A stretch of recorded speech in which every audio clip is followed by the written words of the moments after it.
रासायनिक समीकरण का लिखना। क्या रासायनिक समीकरण के निरूपण का इससे भी संक्षिप्त विधि है? हमने क्या देखा कि रासायनिक समीकरण को कई लाइनों में लिखते हैं। उसके बाद हमने देखा कि रासायनिक समीकरण को शब्द समीकरण के रूप में लिखते हैं। अब यहाँ पूछ रहा है कि क्या रासायनिक समीकरण को इससे भी संक्षिप्त में लिखा जा सकता है? तो हाँ, लिखा जा सकता है। शब्दों की जगह हम रासायनिक सूत्र का उपयोग करेंगे। किसका प्रयोग करेंगे? शब्दों की जगह हम रासायनिक सूत्र का प्रयोग करेंगे। उसका उपयोग करके रासायनिक समीकरणों का अधिक संक्षिप्त तथा उपयोगी बनाया जा सकता है। यानी कि रासायनिक सूत्र का प्रयोग करके हम रासायनिक समीकरणों को अधिक उपयोगी बना सकते हैं। रासायनिक समीकरण किसी रासायनिक अभिक्रिया को दर्शाता है। यानी कि रासायनिक समीकरण किसी भी रासायनिक अभिक्रिया को दर्शाता है। यदि आप मैग्नीशियम ऑक्सीजन मैग्नीशियम ऑक्साइड के सूत्र का स्मरण करें तो उपरोक्त सब समीकरण इस प्रकार लिखा जा सकता है। हमने क्या देखा कि magnesium oxygen, magnesium plus oxygen, magnesium oxide, magnesium और ऑक्सीजन ये दो अभिकारक मिलके मैग्नीशियम ऑक्साइड बनाते हैं, जिसे हम शब्द समीकरण में लिखे। अब इसको हम मैग्नीशियम प्लस ऑक्सीजन से मैग्नीशियम ऑक्साइड बना दिए। मैग्नीशियम तथा ऑक्सीजन का उपयोग करके मैग्नीशियम ऑक्साइड बना दिए। तीर के निशान की बाईं ओर के तत्व को तीर के निशान के बाईं ओर और दाईं ओर परमाणुओं की संख्या की गिनती कर उसकी तुलना करें। तीर के बाईं ओर तथा दाईं ओर, ये तीर है, इसके बाईं ओर और दाईं ओर हम क्या करेंगे? इसके परमाणु संख्या गिनती करेंगे। जैसे यहाँ मैग्नीशियम में परमाणु संख्या 1 है और यहाँ भी 1 है, लेकिन यह एक ऑक्सीजन में 2 है, लेकिन यहाँ ऑक्सीजन में 1 ही है। क्या दोनों तत्वों और दोनों ओर तत्वों के परमाणुओं की संख्या समान है? नहीं। यहाँ मैग्नीशियम में 1 है बाईं ओर और दाहिनी ओर भी 1 है, लेकिन यहाँ पे ऑक्सीजन में परमाणुओं की संख्या 2 है और यहाँ 1 ही है। तो इसका मतलब क्या है कि बाईं ओर और दाईं ओर परमाणुओं की संख्या समान नहीं है, तो रासायनिक असंतुलित है। यानी कि रासायनिक समीकरण क्या है? असंतुलित है, क्योंकि समीकरण के दोनों ओर द्रव्यमान बराबर नहीं है। यानी समीकरण के दोनों ओर द्रव्यमान बराबर नहीं है। किसी अभिक्रिया का ऐसा रासायनिक समीकरण कंकाली रासायनिक समीकरण कहलाता है। यानी कि रासायनिक समीकरण का वह कंकाली समीकरण किसे कहते हैं? तो ऐसा रासायनिक समीकरण जो बैलेंस ना हो, यानी कि असंतुलित हो। असंतुलित रासायनिक समीकरण को हम क्या कहते हैं? कंकाली रासायनिक समीकरण कहते हैं। इस प्रकार समीकरण 1.2 मैग्नीशियम के वायु में जलने का कंकाली समीकरण है। यानी कि यहाँ पर जो दर्शाया गया है, यह मैग्नीशियम और ऑक्सीजन को जब जलाया गया तो मैग्नीशियम ऑक्साइड बना। यह क्या है? एक कंकाली समीकरण है। क्या है? कंकाली समीकरण। अब बात करते हैं संतुलित रासायनिक समीकरण का महत्व। आपको द्रव्यमान के संरक्षण का नियम स्मरण होगा, जिसको आपने 9वीं कक्षा में अध्ययन किया था। किसी भी रासायनिक अभिक्रिया में द्रव्यमान का न तो निर्माण होता है न ही विनाश। यानी कि किसी भी रासायनिक प्रक्रिया में जितना हम उसका वजन दिए हैं, यानी कि मान लीजिए हम 1 लीटर दूध से हम 1 लीटर चाय बना पाएंगे। मान लीजिए 1 लीटर दूध है और 1 लीटर दूध है, 100 ग्राम चीनी है, तो 1 लीटर और 100 ग्राम ये दोनों मिलके 1 लीटर दूध और 100 ग्राम चीनी दोनों आपस में मिल जाएंगे। लगता है कुछ गड़बड़ बोल दिया भाई।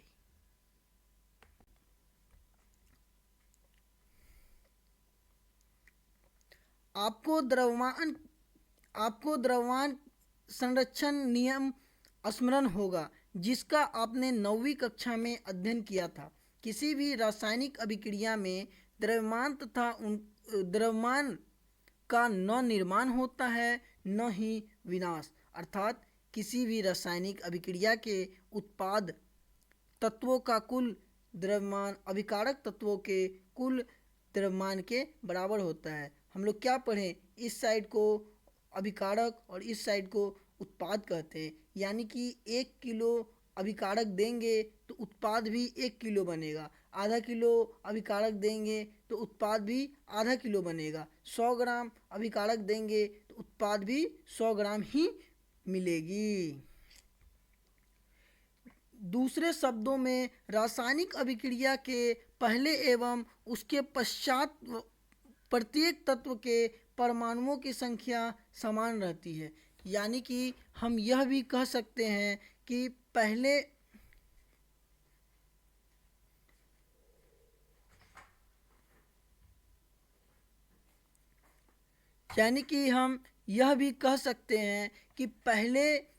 जैसे यहाँ मैग्नीशियम और मैग्नीशियम ऑक्साइड है, जैसे मैग्नीशियम और ऑक्सीजन ये दोनों मिलके मैग्नीशियम ऑक्साइड बना रहे हैं। इसमें मैग्नीशियम के परमाणु 1 है और ऑक्सीजन के परमाणु 2 है, लेकिन यहाँ पे मैग्नीशियम ऑक्साइड में मैग्नीशियम के परमाणु 1 है लेकिन ऑक्सीजन की भी परमाणु 1 है। इसीलिए ये दोनों में परमाणुओं की संख्या समान नहीं है। तो इसका मतलब जब परमाणु की संख्या समान नहीं है तो इसमें भार भी समान नहीं होंगे, तो इसीलिए वह असंतुलित रासायनिक समीकरण है। इसीलिए हम उसको क्या कहेंगे, कंकाली रासायनिक समीकरण भी कहेंगे। कंकाली रासायनिक समीकरण को संतुलित करना आवश्यक है। कंकाली समीकरण किसे कहते? वह रासायनिक समीकरण जिसको हम बैलेंस न किए हों, यानी कि असंतुलित रासायनिक समीकरण को हम क्या बोलते हैं? कंकाली समीकरण। उसको संतुलित करना आवश्यक है। कंकाली समीकरण को संतुलित करना आवश्यक है। क्या रासायनिक समीकरण 1.2 संतुलित है? नहीं, बिल्कुल भी संतुलित नहीं है। आइए हम रासायनिक समीकरण को चरणबद्ध संतुलित करें। हम लोग रासायनिक समीकरण को स्टेप बाय स्टेप यानी कई चरण में संतुलित करेंगे। सबसे पहले क्रियाकलाप 1.3 के शब्द समीकरण को इस प्रकार दर्शाया जाता है। जिंक प्लस सल्फ्यूरिक अम्ल। जिंक प्लस सल्फ्यूरिक अम्ल से हमको उत्पाद क्या मिलेगा? जिंक सल्फेट और हाइड्रोजन। जिंक प्लस सल्फ्यूरिक अम्ल ये क्या हो गए? जिंक प्लस सल्फ्यूरिक अम्ल क्या हो गए? अभिकारक। और ये क्या बने? जिंक सल्फेट प्लस हाइड्रोजन क्या हुए? उत्पाद।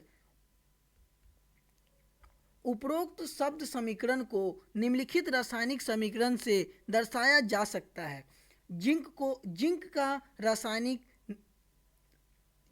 का रासायनिक समीकरण Zn होता है। जिंक को रासायनिक नाम से क्या करें? Zn plus H2SO4। ZnSO4 plus H2। ZnSO4 plus H2। आइए इस समीकरण 1.3 में तीर के निशान के दोनों ओर तत्वों के परमाणुओं की संख्या की तुलना करें। Zn ये जो है Zn प्लस H2SO4 ये क्या है? Zn प्लस H2SO4 अभिकारक है और ZnSO4 प्लस H2O क्या है?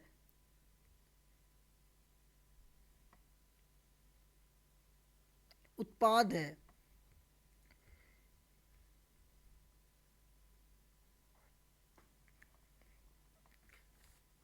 अब देखिए, एक कॉलम बनाएंगे जिसमें लिखेंगे तत्व। जितने भी तत्व इस रासायनिक समीकरण में दिख रहे हैं सभी तत्व को लिखेंगे, जैसे जिंक, हाइड्रोजन, सल्फर और ऑक्सीजन। ठीक है, इसमें लिखे हैं जिंक, हाइड्रोजन, सल्फर और ऑक्सीजन। ठीक है, अब इसके अभिकारकों में परमाणुओं की संख्या देखिए, किस side, right side, left side और राइट साइड। हम क्या करेंगे, दोनों साइड देखेंगे। सबसे पहले हम लेफ्ट साइड देखते हैं। लेफ्ट साइड में जिंक, लेफ्ट साइड में जिंक एक है, हाइड्रोजन दो है, सल्फर भी एक है और ऑक्सीजन चार है। अब देखिए यहाँ लिखिए, जिंक एक है, हाइड्रोजन दो है, सल्फर एक है और ऑक्सीजन चार है। अब उसी प्रकार हम आरएचएस में देखेंगे। आरएचएस में क्या देखेंगे, आरएचएस में यानी कि दाईं ओर जिंक एक है, सल्फर एक है और ऑक्सीजन चार है। जिंक एक है, ऑक्सीजन दो है, सल्फर एक है और ऑक्सीजन चार है। जिंक एक है, हाइड्रोजन दो है, सल्फर एक है,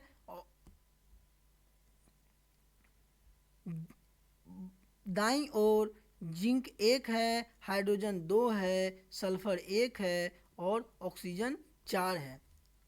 तो इसमें अब देखिए, दाईं दाईं ओर और बाईं ओर बिल्कुल ही सेम है। दाईं ओर और बाईं ओर दोनों ओर बिल्कुल सेम है। इसका मतलब क्या है, समीकरण 1.3 में तीर के निशान के दोनों ओर प्रत्येक तत्व के परमाणु की संख्या समान है, इसलिए यह एक संतुलित समीकरण है। यानी ये क्या है, कंकाली समीकरण नहीं है, यह एक संतुलित समीकरण है। Fe plus H2O, Fe3O4 plus H2। इसके लिए सबसे पहले हम क्या करेंगे, स्टेप नंबर 1, चरण 1 में रासायनिक समीकरण को संतुलित करने के लिए सबसे पहले सूत्र के चारों ओर एक बॉक्स बना लीजिए। समीकरण को संतुलित करते समय बॉक्स के अंदर कुछ भी परिवर्तित नहीं कीजिए। ठीक है, दूसरे नंबर में क्या करेंगे, सबसे पहले हम समीकरण के दोनों ओर यानी कि तीर को बीच वाला पॉइंट मानते हैं। तीर से इधर को दाहिना हो, तीर से इधर को बायां। ठीक है, अब दोनों तरफ में दोनों को बॉक्स में कर लीजिए। जितने भी उत्पाद और अभिकारक जितने भी हैं दोनों को बॉक्स में कर लीजिए। और संतुलित समीकरण 1.5 में उपस्थित विभिन्न तत्वों के परमाणु की संख्या की सूची बना लीजिए।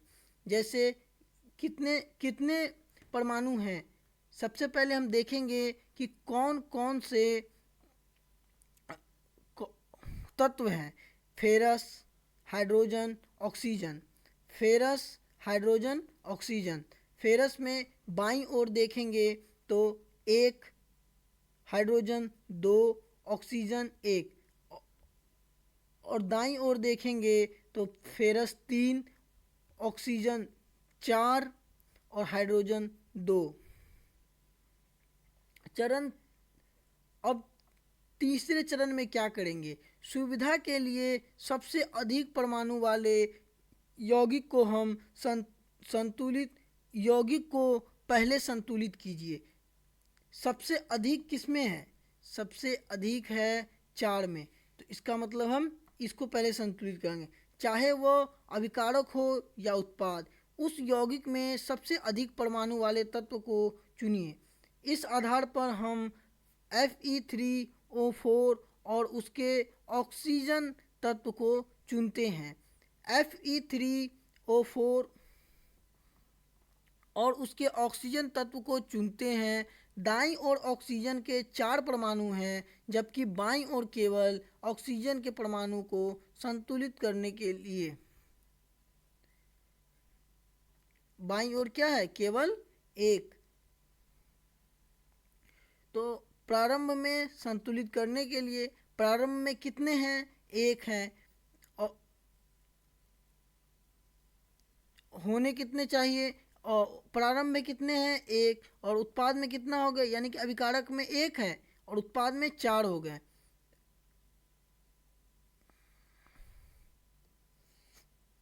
तो संतुलित करने के लिए हम अभिकारक में चार से मल्टीप्लाई कर देंगे, यानी कि चार से गुना कर देंगे, तो इधर भी चार इधर भी चार बराबर हो जाएगा। याद रखना आवश्यक है कि परमाणु की संख्या को बराबर करने के लिए हम अभिक्रिया में शामिल तत्वों तथा यौगिकों के सूत्रों को नहीं बदल सकते।